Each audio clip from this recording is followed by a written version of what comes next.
शादी के बाद लड़की की ज़िंदगी तो बदलती ही बदलती है, लेकिन ऐसा नहीं है कि बेटों की ज़िंदगी में कोई चेंज नहीं आता। हम सब ने हमेशा ये कहते हुए सुना है बड़ों बड़ों को कि अब जैसे बच्चों बेटों को अक्सर कहा जाता है कि अब तो शादी हो गई, अब तो तू बीवी का हो गया, जैसे बच्चे हो गए, अब तो तेरी लाइफ में तेरे बीवी और बच्चे ही इम्पोर्टेंट हैं, माँ-बाप को भूल गए और ये सब कुछ चीज़ें। लेकिन हर केस में हर बार ये सच्चाई नहीं है कि जो एक बेटा है वो अपने माँ-बाप से दूर जाता है। कई बार माँ-बाप खुद ही अपने बच्चों को खुद से दूर कर देते हैं, क्योंकि वो उनको जज करना शुरू कर देते हैं। जी हाँ, बिल्कुल सही। बहुत बार हम ऐसा मैंने देखा है ऐसा होते हुए। क्यों एक बेटे को उसकी शादी के बाद छोड़ दिया जाता है कि अब तुम्हारी रिस्पॉन्सिबिलिटी है, तुम देखो क्यों?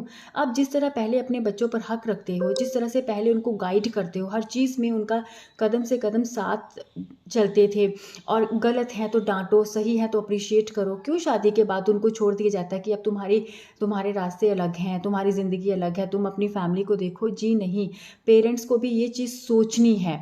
पेरेंट्स को भी, क्योंकि कुछ पेरेंट्स ऐसा करते हैं, ऐसा नहीं है, आपके बच्चे आपके ही हैं, ठीक है, उसकी फैमिली में एक फ़ेस चेंज हुआ है, उसकी फैमिली में अगर उसकी वाइफ़ आई है, बाद में वो उसके बच्चे हुए हैं, लेकिन ऐसा नहीं है, वो उसकी रूट्स तो आप लोग हो ना, आप क्यों उसको अकेला छोड़ रहे हो? उसको जहाँ पे आपकी ज़रूरत है दो, उसको सहारा दो। अपने बच्चों को, खासकर अपने बेटों को खुद से अलग मत करिए। ऐसा नहीं है कि हर बार औलाद ही या बेटे ही गलत होते हैं, ऐसा नहीं है।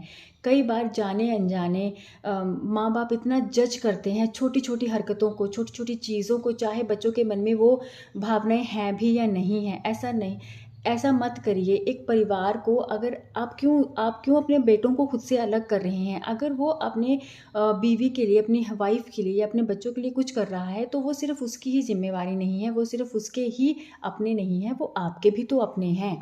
तो जहाँ पे अगर आपके बच्चे गलत जा रहे हैं, कान पकड़ कर उनको सही रास्ता दिखाइए। लेकिन अगर वो कुछ सही कर रहे हैं तो उनको अप्रिशिएट करने से भी हिचकिचाइए मत। ऐसा नहीं होता कि बच्चों की तारीफ़ करेंगे तो वो बिगड़ जाएँगे। ऐसे वाली धारणा मत रखिए।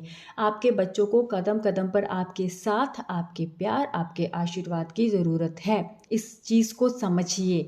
ऐसा नहीं है, वो अगर वो कहीं पर व्यस्त हैं तो वो सिर्फ़ अपने लिए ही चीज़ें नहीं कर रहे हैं। वो अपने परिवार के लिए चीज़ें कर रहे हैं और उनके परिवार की जड़ें, उनके परिवार की नींव आप हो। इस चीज़ को मत भूलिए। सिर्फ़ ये मत देखिए कि वो अपनी पत्नी और बच्चों के लिए कुछ चीज़ें कर रहा है, ऐसा नहीं है। वो सबके लिए ही कर रहा है।